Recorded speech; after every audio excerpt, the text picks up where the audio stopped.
আসসালামু আলাইকুম, আশা করি সবাই ভালো আছেন। তো কিভাবে আপনারা অ্যানিমেশন শিখবেন সহজ উপায়ে, সহজ একটি মাধ্যম হচ্ছে ক্রিটা অ্যাপ।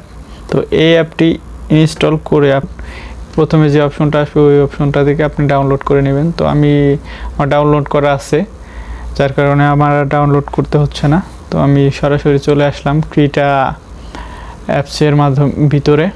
তো প্রথমে একটি ফাইল ক্রিয়েট করতে হবে। এখানে দেখেন লেখা আছে স্টার্ট ক্রিয়েট নিউ ফাইল। তো এখানে নিউ ফাইলে ক্লিক করলে একটা কাস্টম ডকুমেন্ট আসবে, ঠিক আছে। আপনার ওয়েট 1920 এবং হাইট হচ্ছে 1080। এটা হচ্ছে পারফেক্ট একটা ডকুমেন্ট, ঠিক আছে। তো এখানে নিচে লেখা আছে ক্রিয়েট, এখানে আপনি ক্রিয়েট অপশনে চাপ দিলে পারে আপনার একটা ফ্রেশ আপনার এই হোয়াইট বোর্ড চলে আসবে। তো প্রথমে আমরা জেনে নেই যে ফাইল অপশন থেকে আপনি এখানে ক্লিক করলেও যদি আরেকটা ফাইল যদি ক্রিয়েট করতে চান, এখানে নিউতে ক্লিক করতে পারেন। নিউ, এই যে প্রথম Ctrl+N, এখানে ক্লিক করলে পরেও কিন্তু আরেকটা ফাইল চলে আসবে, সেম আরেকটা ফাইল আপনি ক্রিয়েট করতে পারবেন। এখানে ক্রিয়েট ক্লিক করলে হয়ে যাবে। আর দ্বিতীয়ত হচ্ছে আপনার ফাইলের ভিতরে যে পিসির ভিতরে যে আপনার ইমেজ আছে, এরপর যে এই যে আপনার কি বলে এই ফটো আছে, সেই ফটোগুলোকে আপনি ইমেজ ফটো এই ইমেজ ফটোটা এখানে এনে আস্তে আস্তে ক্লিপিং পাথ করে কিন্তু আপনি একটা কার্টুন তৈরি করতে পারবেন, কার্টুন ইমেজ, ঠিক আছে। এরপর সেটাকে আবার কিভাবে অ্যানিমেশন করবেন সেটা আমি আস্তে আস্তে দেখাবো। তো প্রথমে আমরা এই টুলসগুলোর সাথে আগে পরিচিত হয়ে নিই। কারণ এই যে একটা আছে, এটা ছিল অ্যানিমেশন টাইমলাইন। এটাকে আমি যদি ডিলিট করে দিই, যদি বা ডিলিট হয়ে যায় তাহলে কোথায় পাবো? আবার এখানে দেখেন লেয়ার, এই লেয়ারটা যদি আমি ডিলিট করে দিই, এগুলো আবার কোথায় পাবো, ঠিক আছে।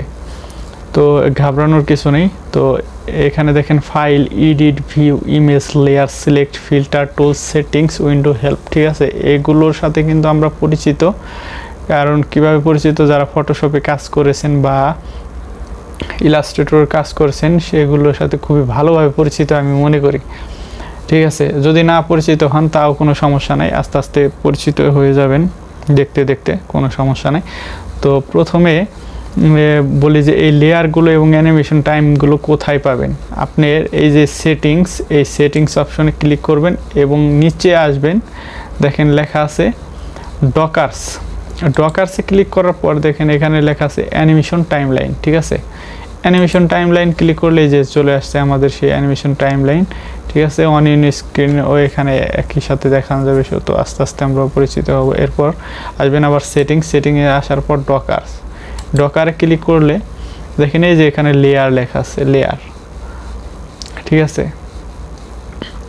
লেয়ার লেখা আছে, এখানে লেয়ারটা নিয়ে আসবে। এখন যদি আমি চাবো এখানে কালারও নিয়ে আসতে, কালার গ্রেডিংটাও লাগে আর কি।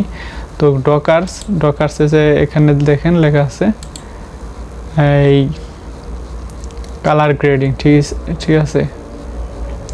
এই যে আপনার লেখা আছে ডিজিটাল কালার মিক্সার, ঠিক আছে।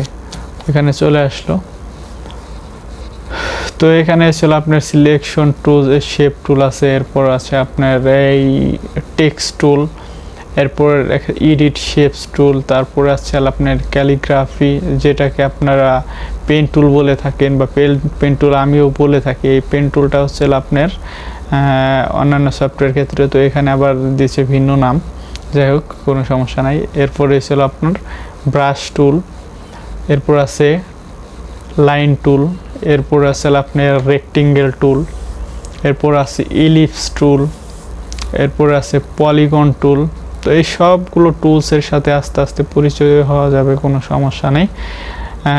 যখন যে কাজ আসে তখন ওইটা দেখানে ভালো। এরপর আছে আপনার আই ড্রপার টুল, ঠিক আছে। এগুলোর কাজ আস্তে আস্তে দেখাবো, চিন্তার কোনো কারণ নেই। তো আজকের ভিডিওটা এ পর্যন্তই। নেক্সটে আবার আরেকটা ভিডিও আসবো, মানে part by part next video করব। একবারে অনেক বড় ভিডিও কেউ দেখতে চায় না। ধন্যবাদ সবাই, ভালো থাকবেন, সুস্থ থাকবেন।